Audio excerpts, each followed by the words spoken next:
Ok. A ver, yo les había comentado la clase pasada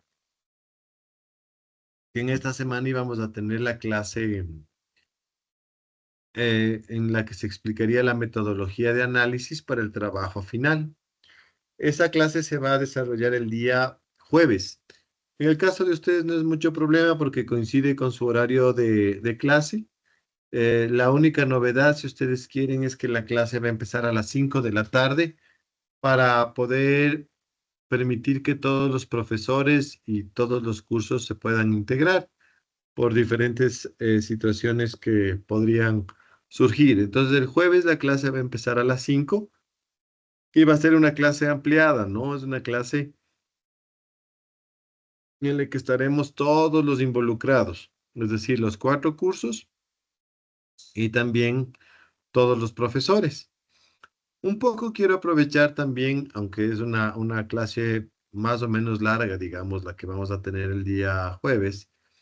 De todas formas, me gustaría que, aprovechando que están todos, se puedan solucionar, si es que hubieran, claro, mm, problemas de coordinación que hayan tenido. A mí no me han informado los otros profesores de ningún problema. A ustedes yo ya les pregunté la última vez que conversamos si es que habían tenido algún problema y me supieron decir que no, que ya estaban organizados. Sin embargo, sé que hay algunos estudiantes, especialmente los que están involucrados con el trabajo de la vivienda social, que en esta semana ya van a comenzar el ejercicio al menos de acercarse al sitio. De hecho, la arquitecta Orquera me dijo que mañana se iban para la Recoleta con el grupo de la Recoleta.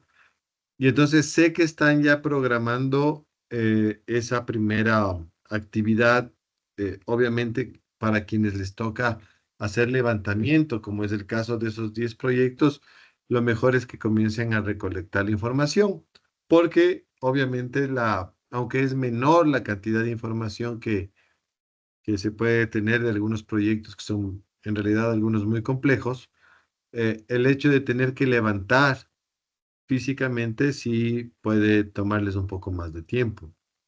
No sé si alguien ha tenido problemas de coordinación con alguno de los chicos, alguno de los estudiantes que están en los otros niveles. No. Bueno, yo el día de hoy estuve en el archivo con Juan Carlos Villagómez. Entiendo que en el transcurso de esta semana ya va a estar, están ahorita ellos preparando toda la información, especialmente lo que se refiere a los proyectos de algunos arquitectos o algunos fondos que han llegado medio tardíos. Hablo específicamente del fondo de Marcelo Bravo, de Mauricio Moreno y de Jaime Andrade. Como esos archivos o esos fondos, esos documentos llegaron eh, lo de Marcelo Bravo llegó incluso la semana pasada, pero en general son cosas que han llegado en los últimos meses, se están procesando, entonces les están haciendo, por el caso de nuestro análisis, una especie de avance, tomando las fotografías y digitalizando lo que el material se refiere a planos, planimetría y todas esas cuestiones, ¿no? Entonces yo creo o al menos es nuestra programación, que la próxima semana se les va a entregar ya a todos la información. Y entonces arrancaría oficialmente el trabajo, porque además, con lo que vamos a hacer el jueves, con la actividad de la clase metodológica, ya prácticamente ustedes podrían empezar a programar y hacer un cronograma en el tiempo para que ustedes también puedan, porque ustedes saben que parte de la actividad es ir a conocer la obra cuando se pueda, y si no se puede, al menos entrevistar y o entrevistar al autor o los expertos en la obra de diferentes autores. Y entonces, eso también es una cuestión que hay que programar, pues. Eh, en principio, los profesores tutores van a acompañar en esas visitas para poder hacer los recorridos medio guiados Cuando se puede con el autor, seguramente lo haremos así. Y en la gran mayoría de casos, si es que es posible, yo también espero poder ir y acompañarles a las visitas, porque siempre va a ser interesante ese trabajo, ¿ok? No sé si hay alguna pregunta con respecto al trabajo que van a empezar, ¿no? Bueno, me alegra que no haya mayores dudas. Quiero que me recuerden qué es lo que vimos la última clase.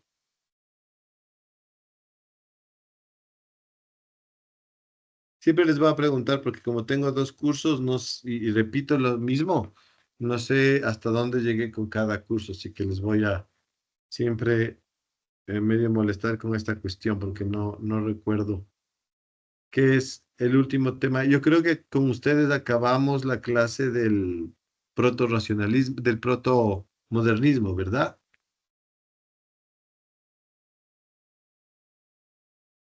Si me dicen cuál es el último tema, por favor. El último tema arquitecto que vimos es de Tony Garnier y la ciudad industrial. Tony Garnier y la ciudad industrial. Veamos, entonces.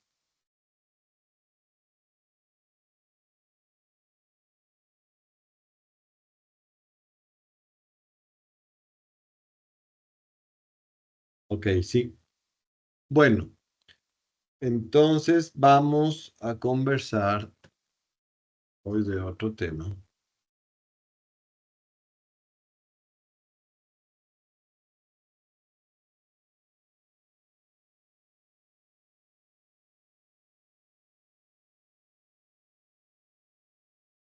¿Me confirman si ya pueden ver?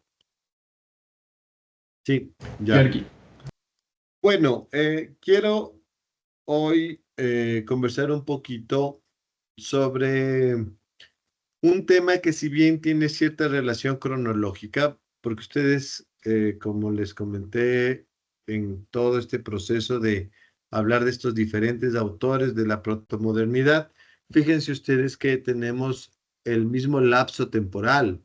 Incluso en este caso de lo que vamos a hablar hoy, que es la Deutsche Wehrbund, un poquito más amplio, ¿no? Porque comienza en el 1898 y termina en 1927.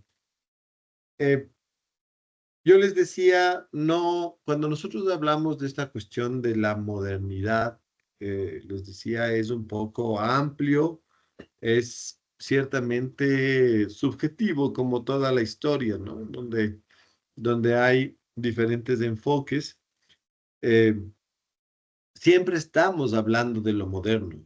Y esto, eh, desde siempre estuvimos hablando de esa modernidad.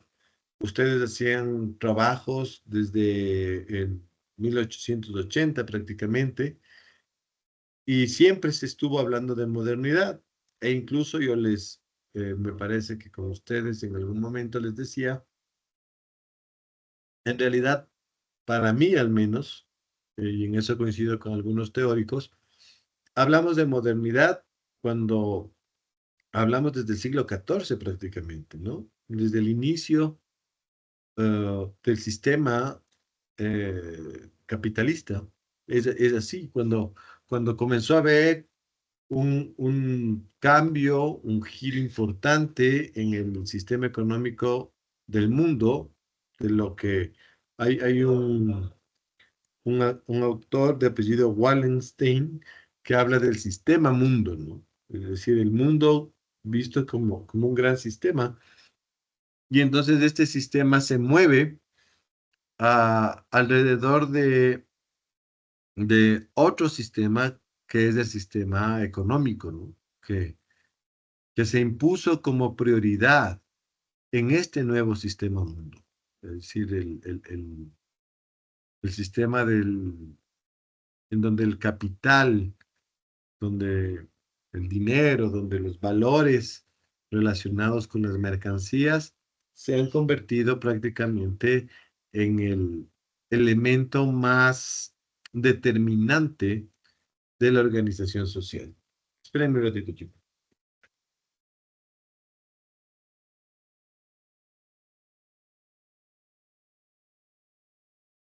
Perdón. Entonces, más allá de que podríamos hablar de diferentes concepciones de la modernidad, una en la que sí eh, podemos asegurarnos sin temor a equivocarnos, es que el periodo de lo que se entiende moderno está directamente relacionado con la famosa revolución industrial. Es decir, en el momento en el que, a pesar de estar dentro de un sistema eh, comercial o basado en el comercio de mercancías y en la generación de valor sobre las cosas que el ser humano produce, en la revolución industrial la cosa cambia y cambia mucho en función de que se puede fabricar mucho más por la presencia de la máquina, ¿no? Es decir, la invención de la máquina y a través de la máquina la consecuencia directa, que es la industria, ¿sí? La producción industrial de las cosas, sí que cambió totalmente la concepción y la organización de todo el mundo. Y claro, tomando en cuenta que nuestra organización cultural está directamente relacionada con ese primer mundo, lo que llamamos nosotros la sociedad occidental, eh, que de pronto es una definición un poco amplia, pero de todas formas creo yo que sí es verdad que todos somos parte de lo que hoy conocemos como cultura o sociedad occidental. Obviamente hay diferentes formas en las que resultamos ser parte de esa sociedad occidental, ¿no? Hay quienes están más aventajados porque empezaron sus procesos antes, o incluso no solamente que porque los empezaron antes, sino que por la consecuencia del proceso político se dieron de una forma diferente. O sea, cuando Cristóbal Colón en 1492 se hiciera hacia la mar, él no estaba calculando llegar a un nuevo continente, pues ustedes saben que sus pretensiones eran llegar a la India, ¿no? Es decir, llegar al lejano oriente, establecer una ruta eh, más fácil y más corta para poder llegar a Oriente, porque efectivamente ahí nacía el sistema. La salida de Colón, el viaje de Colón, está justificado desde el punto de vista total y absolutamente del capitalismo. Él fue a buscar una ruta económicamente más ventajosa para poder traer esa producción que le interesaba vender en Europa al eh, reinado español. Claro, él no sabía que no llegó a la India, ¿no? Él creyó haber llegado al lejano oriente y en realidad terminó en un nuevo continente. Más allá de esa casualidad, al final la historia lo que nos dice es que ellos eh, iniciaron un proceso de conquista muy violento, totalmente asimétrico y desigual. Y claro, las consecuencias de esas asimetrías generalmente implican eh, ganadores y vencedores. En ese caso, nosotros fuimos los vencidos, ¿no? Es decir, quienes ganaron, quienes eh, sacaron ventaja de esta situación fueron precisamente los europeos, que se hicieron de todas las riquezas del nuevo continente y acumularon dinero. Y eso les permitió entrar en estos procesos que, como les digo, terminan en la famosa revolución industrial, la procesos de positivismo cientifista que les ayudaron a desarrollar a gran velocidad nuevas invenciones sobre la base de la razón, del razonamiento científico. Bueno, esa es la realidad. Esa es la sociedad y la cultura occidental a la que nosotros nos pertenecemos. Tal vez en desventaja, pero somos parte de esa cuestión. Y bueno, la revolución industrial trajo algunas consecuencias que se les hizo muy difíciles a todos asimilarlas. No podrían, es que como era algo tan nuevo, no se sabía cómo esto iba a afectar a cada una de las economías y las sociedades de Europa.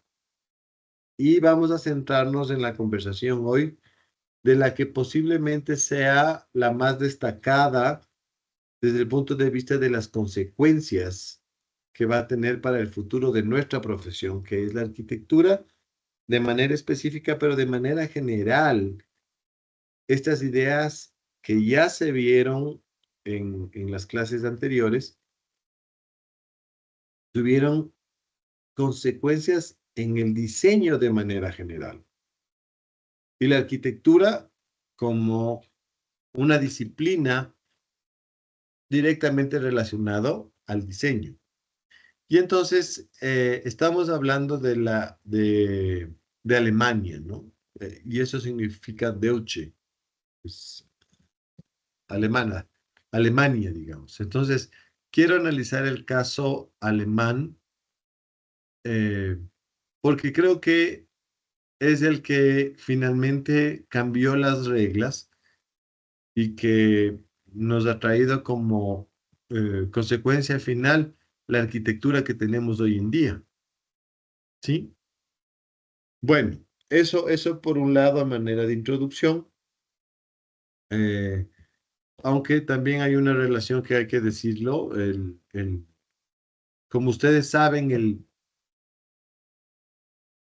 la nación que inició el proceso de revolución industrial fue justamente Inglaterra, que para cuando la revolución industrial se gesta, Inglaterra es la potencia más grande, más influyente del mundo, ¿no?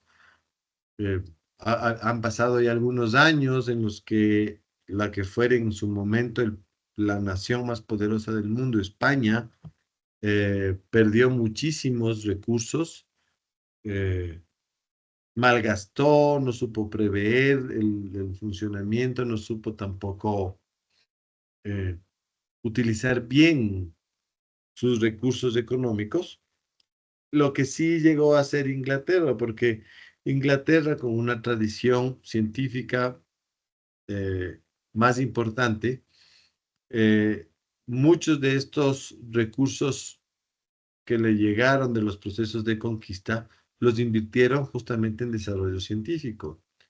Y para el siglo XVIII ya comienza el proceso de revolución industrial en Inglaterra y se afianza en el siglo XIX.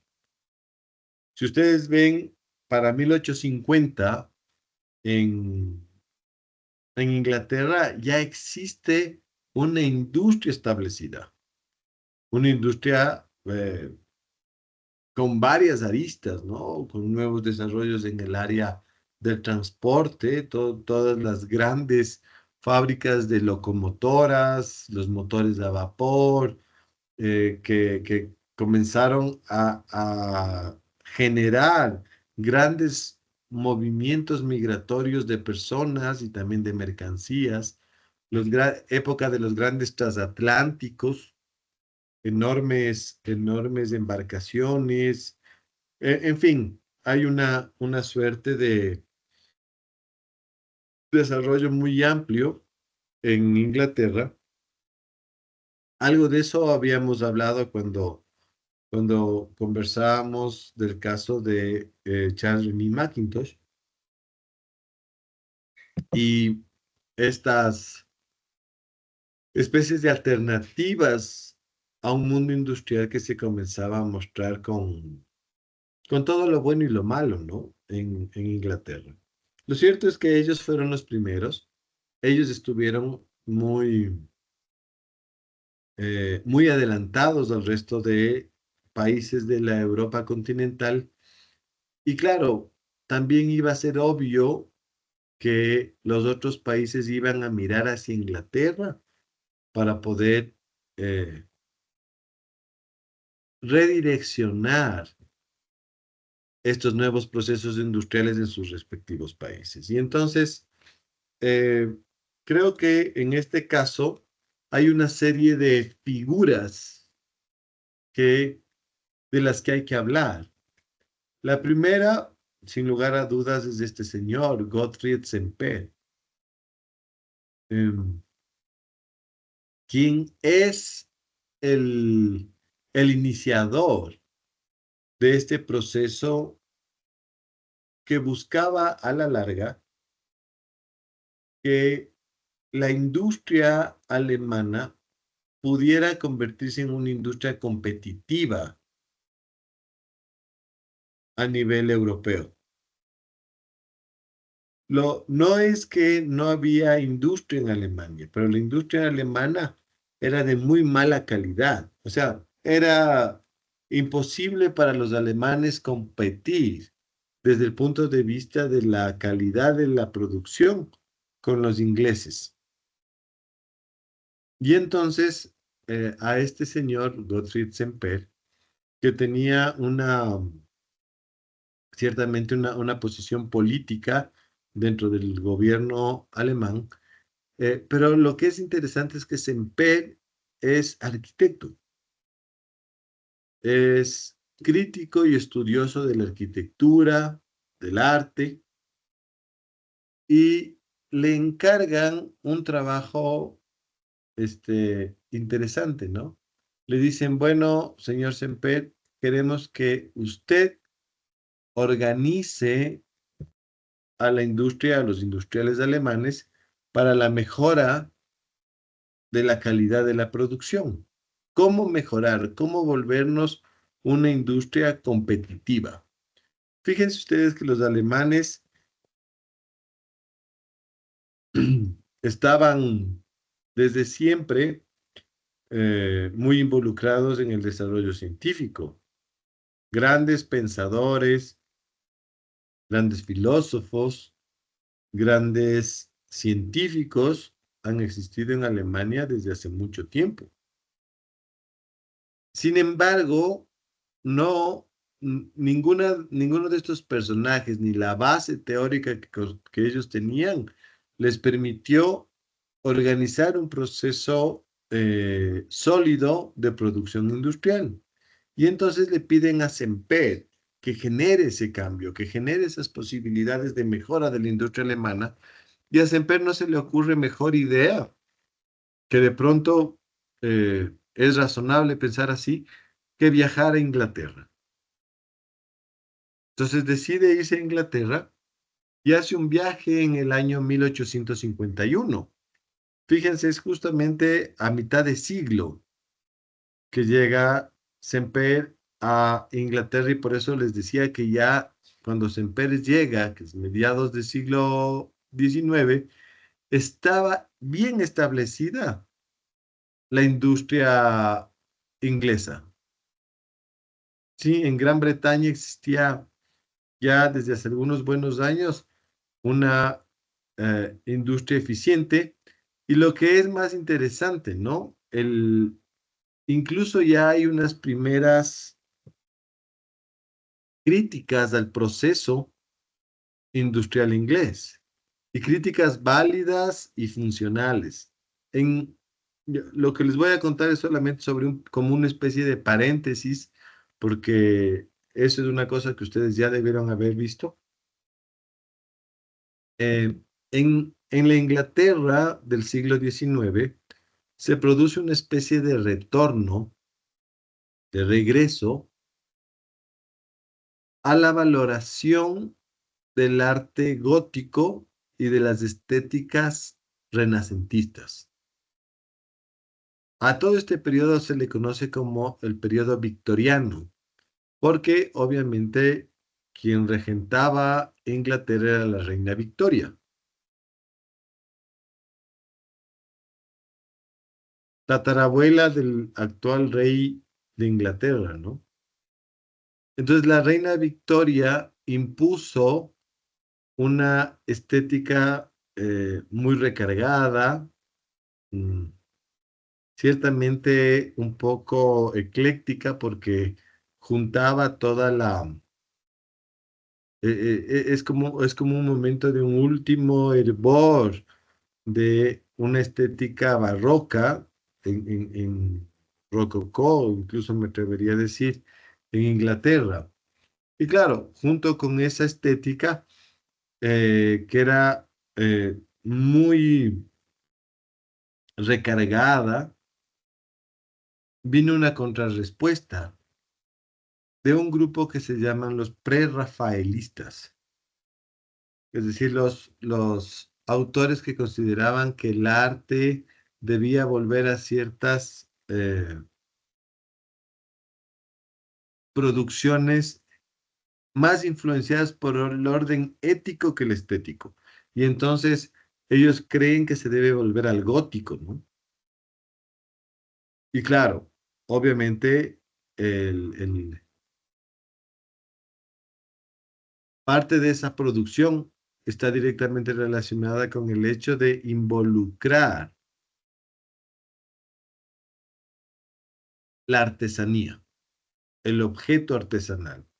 Y entonces, este grupo prerrafaelista que aparece en el siglo XIX empuja para revalorizar estas prácticas artesanales que ellos creían eran bastante más, eh,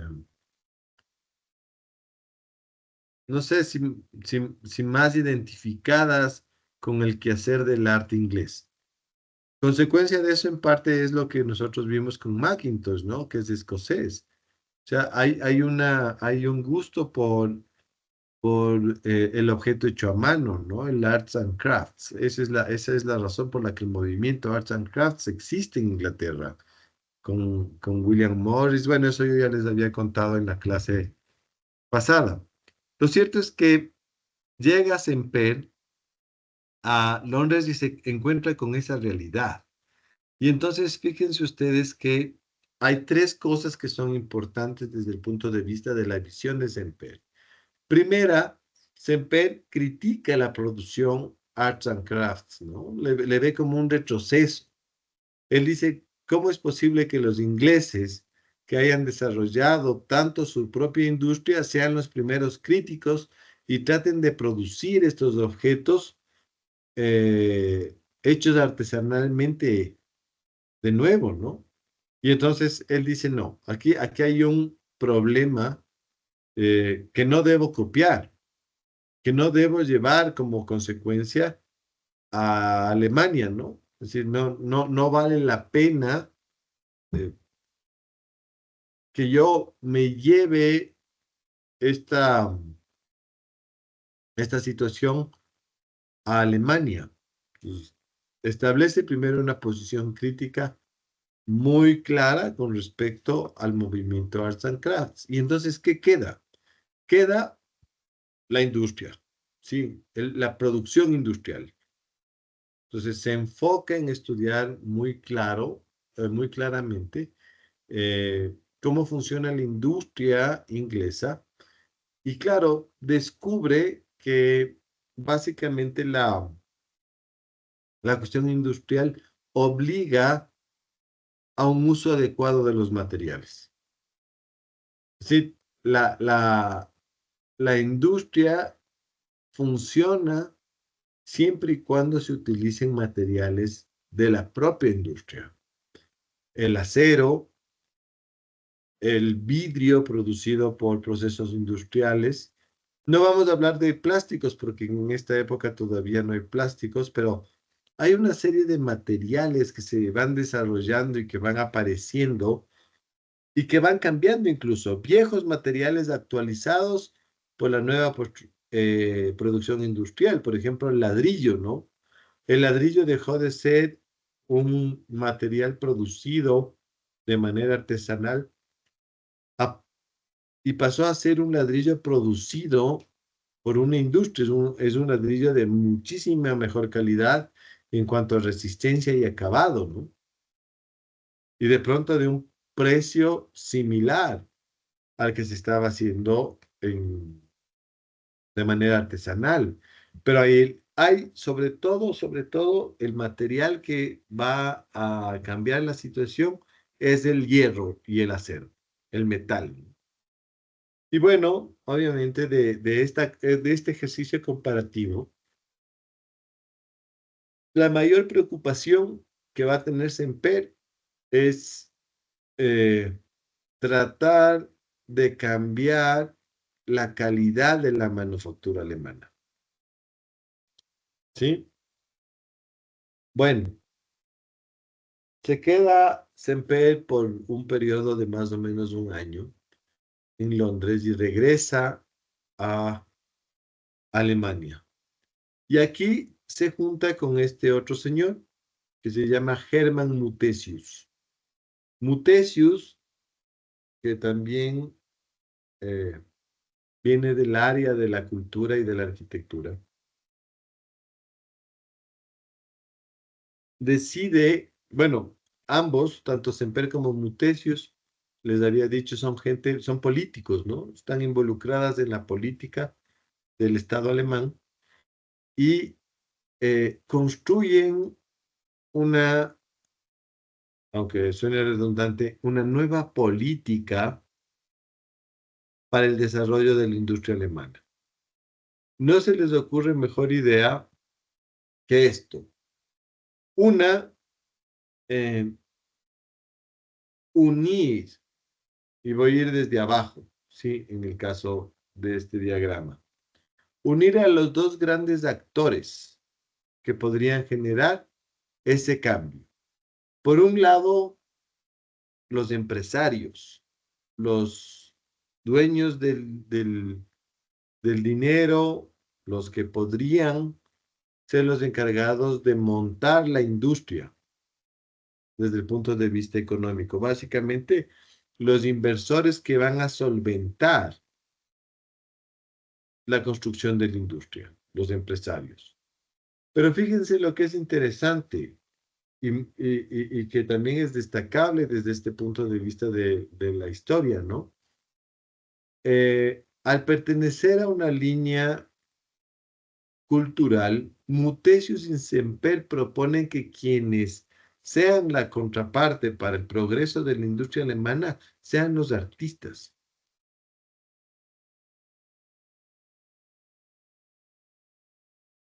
Artistas que en buena parte son arquitectos, ¿no?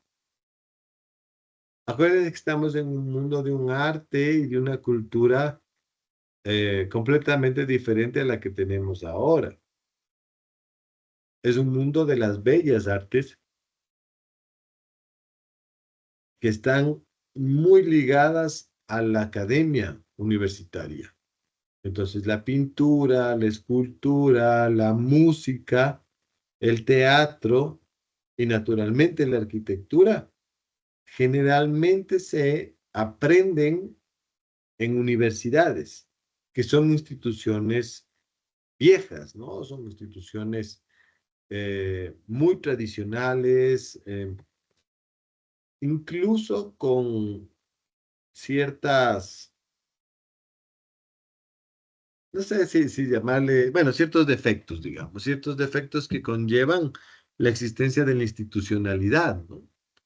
Y entonces, generalmente las universidades son instituciones muy difíciles de cambiar, o que cambian, pero cambian muy lento, ¿no? Porque son grandes instituciones en las que hay que tratar de convencer a mucha gente para que los cambios se den. Esto, que es un poco contradictorio con el espíritu del conocimiento y de la propia universidad, es una realidad no solamente en Alemania, en todo el mundo y ha sido así durante mucho tiempo, en general en el mundo entero.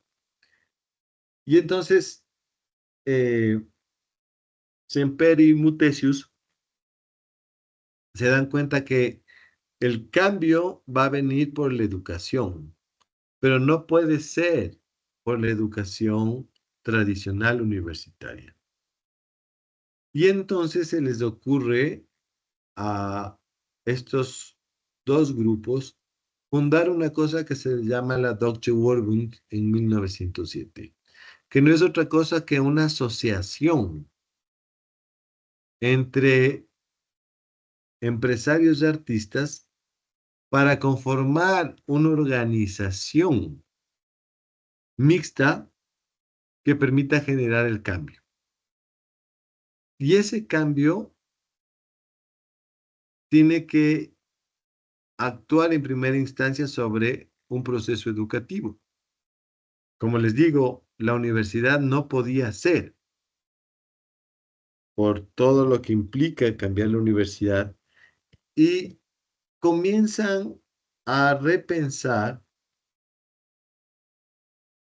en una institución que tiene muchos años, es muy tradicional también en Alemania y en general en Europa, pero con muchísimos menos defectos con respecto a esta, al menos aparente, posibilidad o resistencia al cambio que tenían las universidades, y son las escuelas de artes decorativas o escuelas de artes aplicadas, que en otros lugares también existen, y que existen incluso en el Ecuador, que bajo el nombre de escuelas de artes y oficios. Entonces, normalmente las escuelas de artes decorativas o de artes aplicadas eran los lugares en donde uno aprendía lo que los universitarios denominan artes menores. Por ejemplo, si tú querías estar trabajando en el tema plástico, gráfico, ¿no es cierto? Tú ibas a una escuela de artes aplicadas y aprendías tipografía, aprendías dibujo, aprendías hacer carteles y cosas así, pero no aprendías, no te graduabas como artista plástico, ¿no?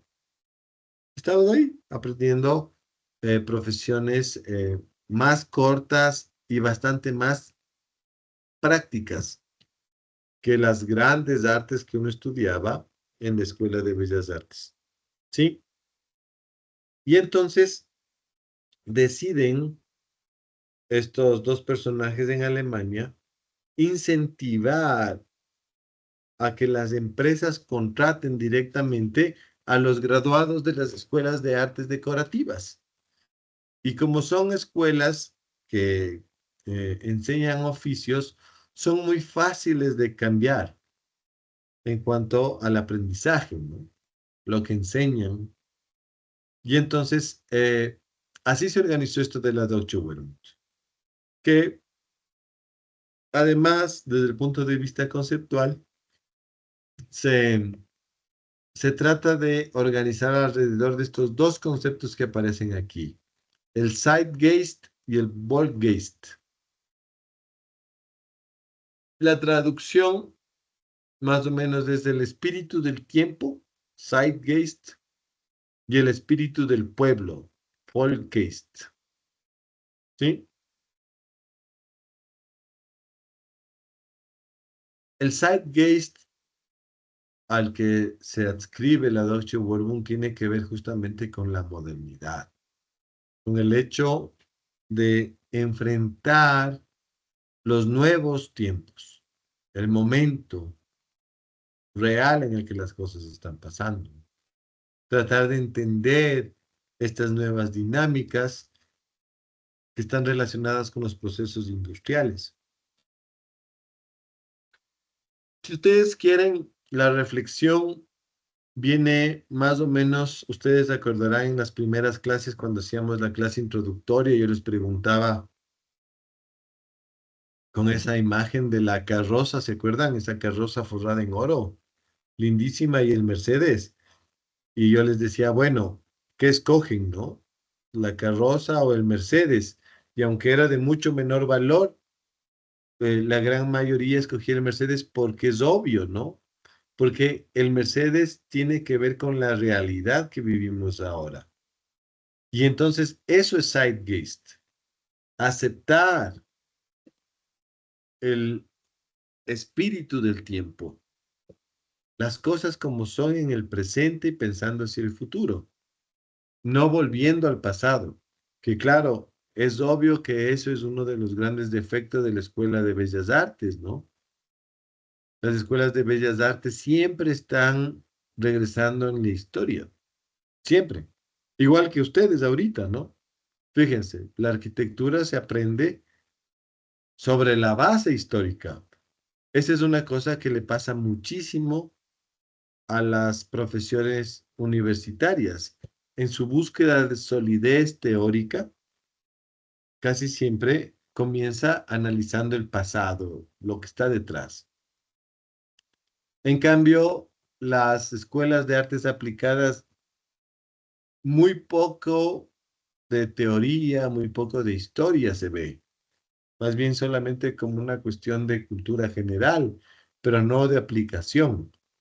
Y claro, eh, en este momento lo que necesitan es una visión más moderna, más rápida, un acomodo más eficaz al momento industrial. Y por eso es que ese va a ser el uno de los conceptos que va a tener tanta fuerza en esta nueva organización.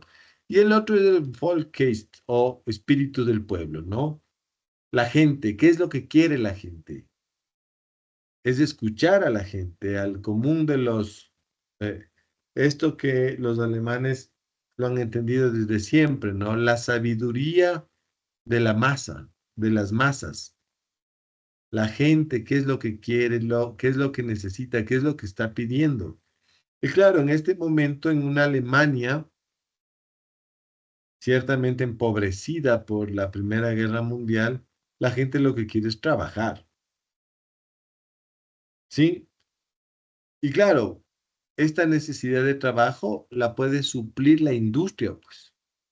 O sea, si yo monto una industria, voy a emplear a la gente. La gente va a ir a trabajar en las fábricas. Y entonces, fíjense ustedes que la iniciativa incluso tiene una connotación social y política muy poderosa, ¿no? Innovar, modernizar a Alemania a través del trabajo de la gente. La gente que tenga acceso a un trabajo y que por lo tanto que a través de ese trabajo a una ganancia y con esa ganancia pueda poner a circular el dinero comprando cosas que la misma industria fabrica. Esta idea que parece tan lógica, pero que hasta este momento, 1907, en Alemania no se había logrado. ¿Sí?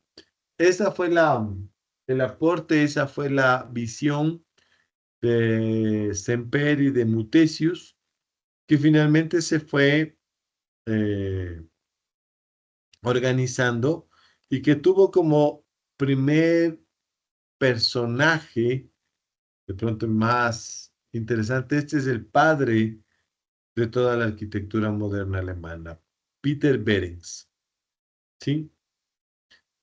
Si uno quisiera encontrar un antecedente al trabajo de Peter Behrens, seguramente sería Friedrich Schnickel, ¿sí? Un arquitecto del siglo XIX que estableció las, eh, los parámetros para la arquitectura neoclásica alemana, ¿no? Pero bueno, eso es un periodo anterior a este. Obviamente hay que decirlo porque ya vamos a ver por qué. Pero, ¿qué es lo interesante de Behrens? Behrens es un arquitecto y es un arquitecto al que Mutesius y Semper nombran director de una de estas escuelas de artes y oficios o escuelas de artes aplicadas. ¿Sí? Y le proponen a Behrens y le dicen, a ver, mira, estimado Peter, le habrán dicho, ¿no? Queremos generar una nueva industria, una industria en Alemania que pueda satisfacer las necesidades de nuestro tiempo y de nuestro pueblo, y hacerlo de una forma innovadora, creativa, de calidad. Y eso es lo que es interesante. Fíjense ustedes que cuando se deciden los alemanes por crear cosas de calidad, de buena calidad, acuden a un arquitecto. Esto, de alguna forma, nos muestra que tradicionalmente la arquitectura ha sido un ejercicio de calidad.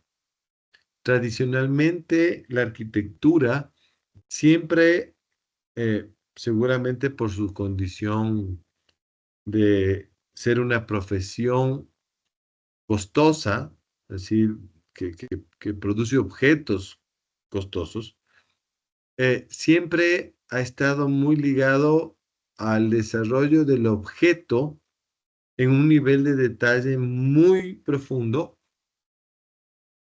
que le permite ser consecuente con los procesos de materialización de las cosas. Si tú quieres hacer una cosa bien desde el punto de vista de la arquitectura, en arquitectura tienes que diseñar detalles, tienes que ver los materiales, ser muy sistemático, ¿no? Tienes que ser muy sistemático y programático. Por eso, lo que los arquitectos hacemos es proyectos, ¿sí? El proyecto es justamente eso, una cosa que no está hecha, es una cosa que se va a hacer. El ejercicio proyectual del arquitecto es visionario, es antecedente y es determinante en función de que nosotros marcamos y decimos lo que debe ser. Y cuando queremos que las cosas se hagan, se tienen que hacer con calidad porque la arquitectura no es como los otros productos humanos. En la arquitectura vive gente, tiene que ser segura, tiene que estar bien hecha, tiene que durar mucho tiempo. Entonces, todas estas características típicas de la arquitectura hacen que la arquitectura sea precisamente la profesión por excelencia que puede prever las cosas y dirigir las cosas hacia la calidad. Y entonces, claro, cogen un arquitecto, en este caso Peter Behrens, y le encargan una escuela de artes y oficios. ¿Y saben qué es lo más novedoso? Que junto con una escuela de artes y oficios le encargan el departamento creativo de una fábrica. ¿Sí? Fíjense, le encargan dos cosas. Uno, el proceso formativo de la gente que tiene que producir las cosas, pero también le hacen cargo de la producción misma. Y entonces se hace cargo de la dirección creativa, del estudio de diseño de una fábrica que se llama AEG, que es esta de acá, que significa la fábrica alemana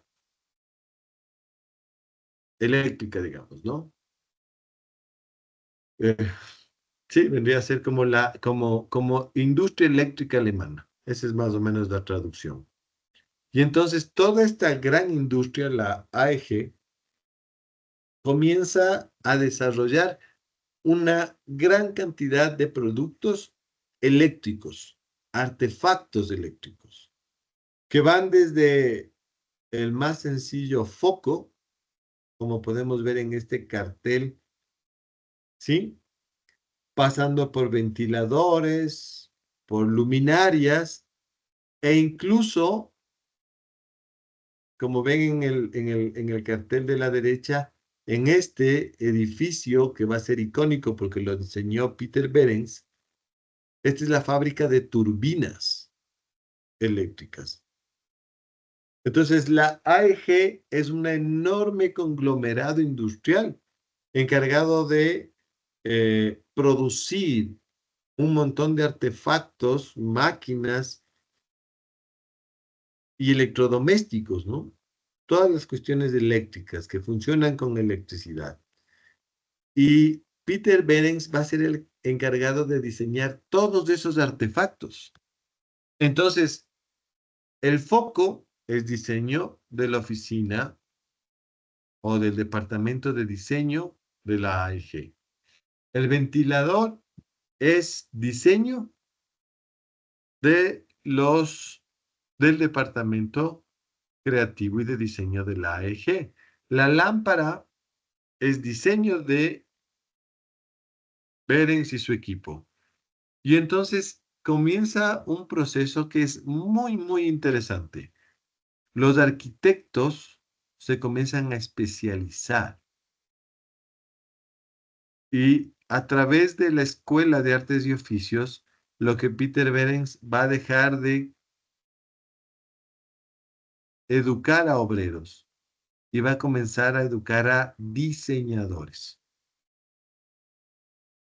Gente, claro, que responda a la nueva necesidad, pues, porque la industria tiene las máquinas, tiene el dinero, los empresarios tienen la organización económica, pero no tienen cómo producir cosas de calidad, no saben por dónde empezar.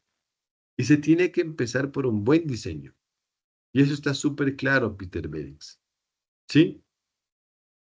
Y claro, la gran demostración, fíjense ustedes, estos 3 carteles que ustedes ven aquí son carteles diseñados por Peter Behrens. Y entonces el trabajo de Behrens comienza a ocupar con éxito todos los ámbitos producibles de la fábrica, desde la publicidad, y cuando hablo de publicidad no hablo solamente del cartel, hablo de la tipografía, hablo de la teoría del color, esto que hoy nosotros conocemos como diseño gráfico. Todo el diseño gráfico, de hecho, quienes crean el diseño gráfico somos los arquitectos. Obviamente, en conjunción con los artistas plásticos, ¿no? Los pintores. En la fábrica AEG había arquitectos, había pintores, había escultores que entraban en esta dinámica productiva, que va a tener, como les decía, como ejemplo de diseño a la arquitectura. Y para ese tema quiero mostrarles a ustedes 2 imágenes. Esta primera es la Embajada de Alemania, construida en San Petersburgo en el año 1912. Es obra de Peter Behrens, ¿sí? Y si ustedes se fijan, y si ustedes analizan, esta obra tiene mucho de referencia a la obra neoclásica de Schinkel, el arquitecto este que yo les comenté hace un ratito que era el gran abuelo de la arquitectura moderna alemana, ¿no? Schinkel, que era un personaje muy admirado por todos los arquitectos de esta modernidad porque lo consideraban como el primer moderno. Claro, utiliza de pronto los códigos, ¿no? Los cánones clásicos para hacer arquitectura, pero comienza a pensar ya de una forma mucho más abstracta, sin lugar a dudas, directamente relacionada con la arquitectura neoclásica, pero sí como un aporte de organización. Y entonces, fíjense ustedes, aquí vemos un edificio muy sobrio, todo hecho en piedra, organizado de una forma simétrica. eh, Sin mayores pretensiones decorativas. El edificio más bien es muy sencillo. Nótese la presencia de las columnatas, ¿no? De esta organización de las columnas y que en la parte superior se ve rematado por este conjunto escultórico, pero de ahí en más es un edificio más bien muy sobrio, sólido y de una condición muy urbana. directamente influenciado por la estética neoclásica de Schinkel. Y fíjense esto. Esto es la fábrica de turbinas AEG. ¿Qué es lo novedoso? Este edificio está hecho 3 años antes que este de acá. Si ven, este edificio es más nuevo. Este es de 1912, mientras este es de 1909. Y entonces nace la pregunta, ¿qué pasó? ¿Qué onda? ¿Se retrocedió en el tiempo? ¿Qué pasó? No, la respuesta está directamente relacionada con el uso del edificio. Esto es arquitectura industrial, es arquitectura para la industria. Es una cosa que nunca se ha hecho, no hay referentes, no hay antecedentes. Y entonces, lo que hace Behrens es liberarse de toda la parafernalia relacionada con la teoría de la arquitectura, ¿no? Y trata de resolver una necesidad elemental, el espacio funcionalmente más adecuado para una fábrica. Y sin querer, lo que está desarrollando Peter Behrens es uno de los primeros paradigmas de la arquitectura moderna. Porque el edificio, aunque no parezca, sigue organizado a través de estos grandes parámetros que la arquitectura, aunque sea neoclásica, ordenaba. Por ejemplo, no puede prescindir de las columnas, pues. Y fíjense ustedes aquí, de la misma forma que aparecían en la embajada alemana en San Petersburgo, las columnas se organizan en un paramento reticular, ordenado. Claro, hoy las columnas son de acero, es verdad. Sin embargo, desde una forma abstracta, los elementos de composición arquitectónica siguen ahí, intactos, ¿no? Miren la fachada frontal, ¿no? La presencia de estos dos grandes cuerpos de ladrillo que soportan una suerte de tímpano. Claro, eso es un vestigio compositivo de la arquitectura neoclásica, pero ya hablando desde un lenguaje mucho más innovador, más nuevo, sacándose de lado todos los efectos decorativistas que tiene la arquitectura neoclásica, especialmente en el uso de los órdenes, ¿no?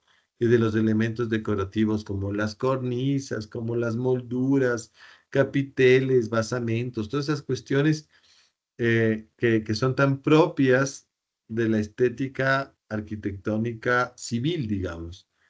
Se abandonan en función de la practicidad, pero lo que sí no abandonan es su propia condición estética, porque que sea un edificio industrial no quiere decir que deba ser un edificio feo.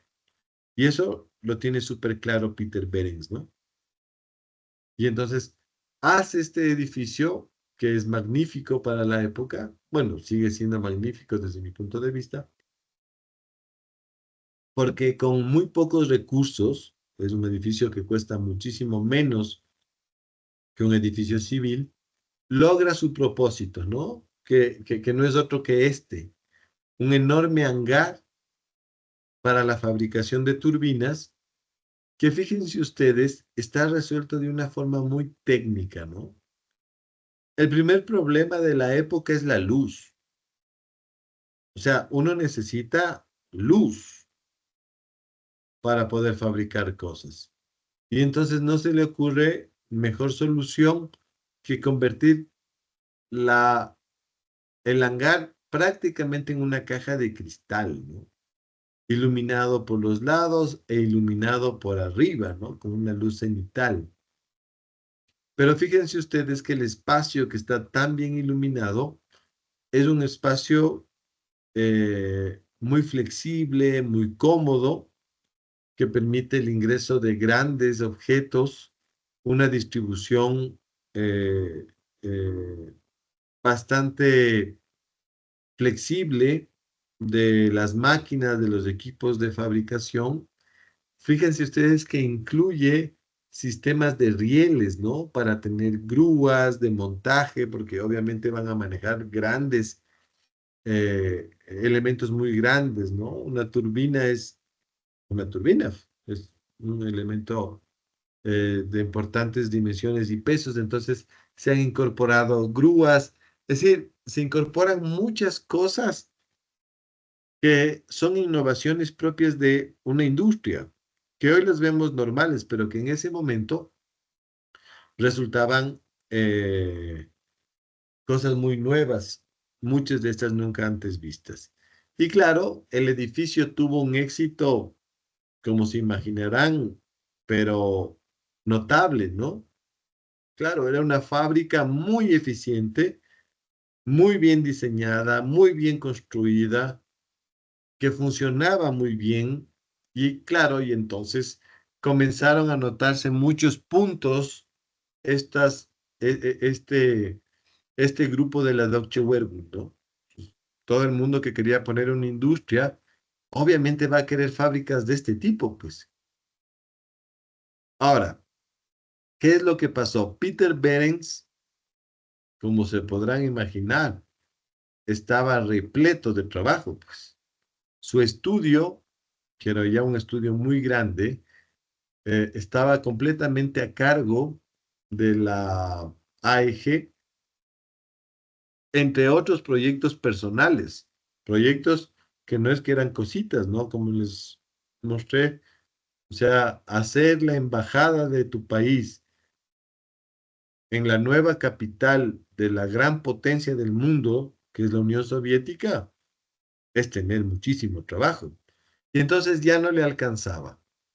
Y entonces se produce otro fenómeno, otra de esas grandes casualidades de la modernidad, es que el estudio de Peter Behrens se vuelve un estudio muy famoso a nivel europeo y se convierte bajo un sistema que es muy antiguo, el sistema de maestro-aprendiz, en una suerte de estudio escuela o de oficina escuela, en donde los arquitectos jóvenes quieren venir a trabajar o quieren venir a hacer experiencia. Vendría a ser como que el equivalente a las pasantías que ustedes hacen ahora, pero bueno, en este caso, en una oficina de un arquitecto muy, muy, muy reconocido.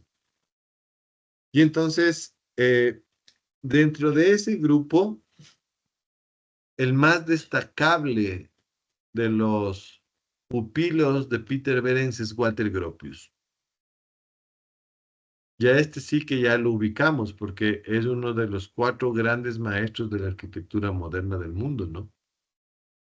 Aquí sucede una cosa que es muy interesante y por eso les decía que Peter Behrens finalmente se convierte en esa especie de padre de la arquitectura moderna europea, porque en un momento de estos procesos formativos coinciden como talleristas de Peter Behrens los tres grandes maestros de la arquitectura moderna: Walter Gropius, Mies van der Rohe y Le Corbusier, que en ese momento no era Le Corbusier, sino Charles-Édouard Jeanneret. Los tres personajes que tarde, en un momento, digamos, en unos años, van a llegar a ser los grandes maestros de la arquitectura moderna mundial, coinciden como empleados, talleristas de Peter Behrens en Alemania. A la larga van a ser una amistad que va a quedar demostrada durante muchísimos años, porque Gropius, Mies y Le Corbusier van a estar todo el tiempo colaborándose entre sí, ¿no? Eh, el caso de Gropius, que poco tiempo después de comenzar sus labores en la fábrica de Peter Behrens, se va a convertir en un arquitecto muy renombrado, justamente ayudándole a Behrens a cumplir estos múltiples encargos que llegaba a tener. eh, Va a convertirse también en director de la Escuela de Artes y Oficios de Weimar, ¿sí? Y a través de su proceso como director de la Escuela de Weimar, va a fundar la que posiblemente es la escuela más influyente del diseño moderno, la Bauhaus. Y será Gropius quien le invite a Mies van der Rohe a ser profesor en la escuela de la Bauhaus. Escuela que además a la larga va a tener al mismo Mies como director, como último director.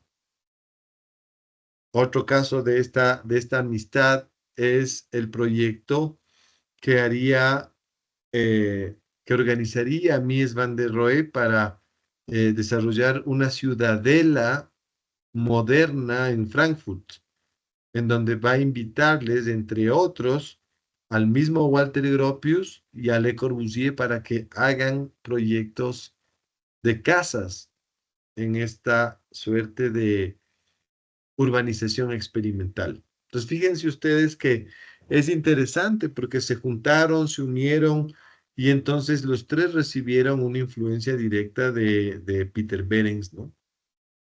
Que obviamente es un gran arquitecto y es un gran diseñador. Ahora, hablando de Walter Gropius, como les comentaba, estuvo muy cercano a Behrens. También era político, también era un político de izquierda que estaba muy bien relacionado con el gobierno, ¿no? Con los gobiernos, con el aparato estatal, y esto les llevó a ganar confianza de la gente de la Deutsche Werbund y le van a encargar a él, de la misma forma que comenzó Behrens, a diseñar fábricas.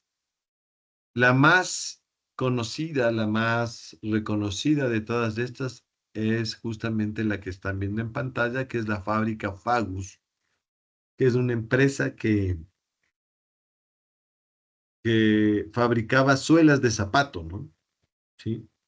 Y entonces, ustedes fíjense que eh, Gropius, total y absolutamente influenciado por los parámetros estéticos e incluso éticos que había aprendido con su maestro Peter Behrens, trata de resolver el edificio de la fábrica, pero va introduciendo unos nuevos elementos que son más audaces todavía. De pronto lo que le pasaba a Behrens es que tenía esta formación muy directa de Schinkel, de la arquitectura neoclásica, y le costaba, ¿no? Como ustedes vieron, se manejaba entre los dos mundos. Por un lado, en los edificios industriales trataba de innovar, pero por el otro lado, en edificios civiles, seguía bajo estos parámetros de la arquitectura clásica. En cambio, Gropius, siendo más joven y naturalmente más atrevido, ¿no? Con el atrevimiento que la juventud da, se propone hacer un edificio eh, compositivamente más radical. Primero, fíjense ustedes, se lanza este bloque de una geometría absolutamente abstracta, ¿no? Un cubo, una caja de cristal, que de alguna forma elimina la presencia del elemento del tímpano que veíamos en la AEG. Así sea porque tenía sentido, porque esa suerte de tímpano, que no era triangular, sino más bien semicircular, le ayudaba a Gropius, a Behrens a generar esta bóveda iluminada. No, acá lo que hace Gropius es una losa plana, ¿sí? Una caja. E introduce eh, la pared de cristal, ¿no? Un elemento completamente industrial, una perfilería de acero que va de piso a techo prácticamente, en donde unos espacios se llenan con vidrio, otros espacios se llenan con metal, pero finalmente es un elemento muy innovador, ¿no? Que no se había visto antes con mucha facilidad. Sin embargo, de aquello, fíjense ustedes que la presencia de las columnas, ¿no? De la columnata, del famoso peristilo clásico, sí, son cosas que se van a mantener y que van a ser una especie de ADN de la arquitectura moderna. La arquitectura moderna debe entenderse como un ejercicio de continuidad de la arquitectura clásica, mucho más abstracta, obvio que sí, pero completamente relacionada, ¿no? Porque obviamente parten desde el mismo punto. Y bueno, otro elemento que es destacable de la fábrica es este primer volumen que tiene como objeto volverse un elemento más bien simbólico, ¿sí? Y es que lo que pasa es que la gran fábrica se divide ahora en bloques. Entonces, este bloque que ustedes ven aquí, el que más llama la atención, ya no es la nave industrial, sino el edificio de oficinas, la administración de la fábrica. Fíjense que es interesante que el lenguaje que Behrens utilizó para el hangar de fabricación, hoy es utilizado para las oficinas, lo que desde el punto de vista simbólico implica que los trabajos de los obreros, igual que el trabajo de los administrativos, es parte de un proceso de industria. Es de alguna forma la revalorización del obrero, ¿sí? Y claro, como parte de esa revalorización, vemos cierta composición simbólica en este primer bloque. Primero, estas gradas, esta escalera que conforma un zócalo de ascenso, que recuerda muchísimo justamente a las escaleras que suben hacia la plataforma en los templos clásicos grecorromanos, ¿no? ¿Sí? Donde se soporta el peristilo justamente. Un acceso que es el mismo acceso para oficinistas, para el dueño, para los obreros. Todos entran por la misma puerta. Y sobre todo el elemento más interesante, ¿no? El reloj, que de alguna forma muestra una de las más importantes características del pueblo alemán, la precisión y la puntualidad. ¿Sí? Pues fíjense, la incorporación de estos elementos simbólicos a la arquitectura y especialmente a la arquitectura obrera, que es importante. Bueno, la fábrica, que acá tenemos otra vista del otro bloque, em, nos va mostrando justamente esta actitud compositiva, ¿no? Tan limpia, tan rigurosa, que también a la larga va a ser muy exitosa, tan exitosa que la Deutsche Werbung le va a terminar encargando a la oficina de Walter Gropius, que se asocia con otro arquitecto que se llama Hans Mayer. Juntos van a encargarse del diseño de lo que a la final van a ser prototipos de fábricas. Es decir, la Deutsche Werbung, la organización me refiero, dice, ok, estas fábricas que hacen Behrens, Gropius, Mayer, todos estos locos, son muy buenas fábricas. Son de bajo costo, se hacen rápido, funcionan muy bien, tienen una estética que a los industriales les gusta porque efectivamente gustan mucho, tienen un lenguaje nuevo, expresan ese Zeitgeist, ese Volksgeist que querían, que promovían y que conducía el funcionamiento de la asociación. Y entonces les dicen, ¿por qué no proponen una fábrica que se pueda repetir en cualquier lugar del territorio alemán? Una fábrica tipo. Aquí eso es interesantísimo, ¿no? El prototipo, un concepto totalmente moderno. El elemento repetible y reproducible, porque eso es lo que hace una fábrica a la final. Objetos igualitos, ¿no?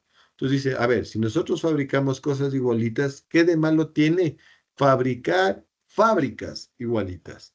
Y entonces les ayudan y les piden a Gropius y Hans Meyer diseñar varios tipos de fábrica y entran en este proceso de proponer las fábricas modelo. Esta es una de ellas. Les voy a mostrar unos 3 o 4 modelitos para que más o menos se den cuenta. Edificios totalmente modernos, ¿sí? Una de las posibles características típicas de la modernidad es la flexibilidad, la adaptabilidad del edificio, ¿no? Las fábricas modelo de Gropius y Mayer sirven para fabricar cualquier cosa, ¿sí? Son espacios genéricos en donde se puede montar cualquier tipo de fábrica. Y entonces lo que va a comenzar a hacer, cómo se van a distribuir las fábricas modelo es en bloques. Entonces siempre vamos a tener esto que ya aparecía en la fábrica Fagus, un primer bloque central, ¿sí? Un primer bloque, perdón, administrativo. Eh, Áreas de oficinas, áreas de espacios de organización propios de la fábrica moderna, se organizan en este primer bloque, en donde además siempre se va a marcar con mucha claridad el acceso, ¿no? Esta idea de que es que la fábrica es el nuevo templo, y entonces va a ser un estudio muy riguroso de los accesos siempre, la utilización de materiales muy nuevos, ¿no? Esto que nosotros luego conoceremos como el curtain wall o la cortina de vidrio, ¿no? La pared de cristal. En este caso, tiene dentro de ella los núcleos de circulación vertical, resueltos en una forma de escalera helicoidal muy moderna, ¿no? Muy, muy nueva. Eh, yo creo que siempre ellos se esforzaban muchísimo por utilizar elementos y lenguajes que muestren esa innovación implícita en el ejercicio de fabricar. Bueno, este bloque que siempre va a ser el bloque más público, el bloque que entra en contacto directo con la gente, ¿no? Con las personas, va a ser siempre, va a permanecer siempre como el primer bloque, el bloque de acceso. Después tienen un segundo hangar, generalmente las fábricas, en donde o un primer hangar, perdón, que es más pequeño y que está dedicado a las actividades de los obreros.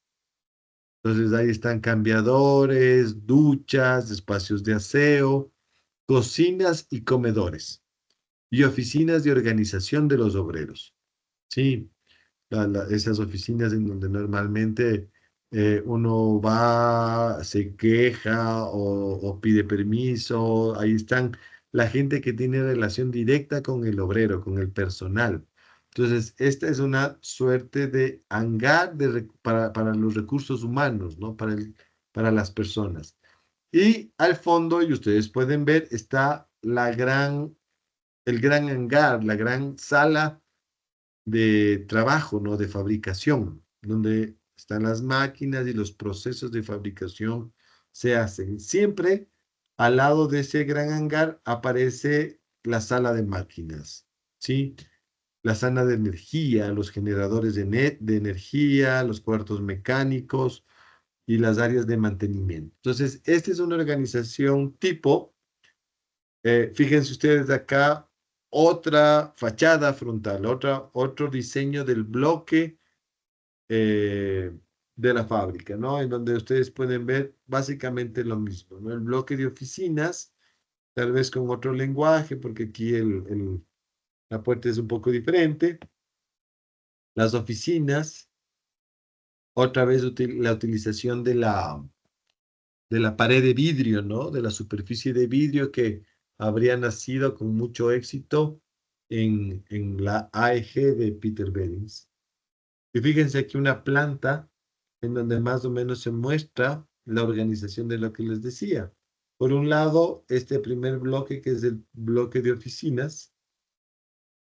Acá el hangar en donde se suceden las cuestiones relacionadas con los obreros, aquí el comedor, las salas de descanso, las áreas de oficina, y seguido de eso el gran hall, el gran salón de máquinas en donde se fabrica.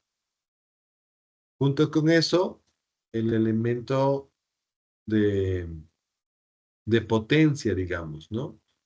El motor de energía que está junto al depósito de combustible, porque en este caso son motores a gasolina, motores a gas, que eh, se reproducían. Y quiero terminar un poco con esta imagen, la clase, porque muestra justamente esta necesidad expresiva de Gropius y Mayer, ¿no? La arquitectura con un lenguaje completamente nuevo, nunca antes visto, ¿no? Fíjense aquí esta suerte de cilindro de cristal en donde discurre una escalera helicoidal, escultórica, muy linda, pero también muy sencilla, muy limpia, resuelta con hormigón, con acero, con vidrio, con los materiales de los nuevos tiempos, ¿no? De esa nueva arquitectura y que obviamente van a ser la base para todo el trabajo que el mismo Gropius, Mayer y los arquitectos que se vienen de en el futuro, de los que vamos nosotros a ver, tomaron como inspiración para poder desarrollar esta arquitectura del movimiento moderno. Y bueno, hasta ahí quiero llegar hoy con la clase, chicos. No sé si tienen consultas, preguntas, comentarios con respecto a esto.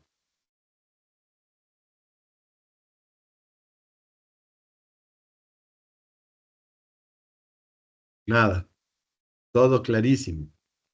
De tal forma, si tomo un examen, me imagino que todos sacan 20. Ojalá así sea. Listo, chicos, ya pueden desconectarse.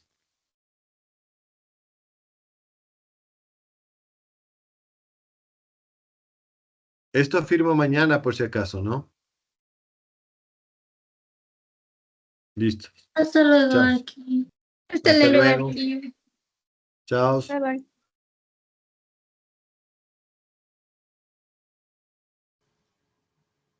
Aquí, disculpe una consulta. Sí, dígame. Es sobre la lista, no sé si me puso, que tuve problemas con el micrófono, entonces, pregúntales.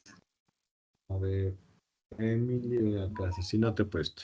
Ya estás. Gracias, aquí. De nada.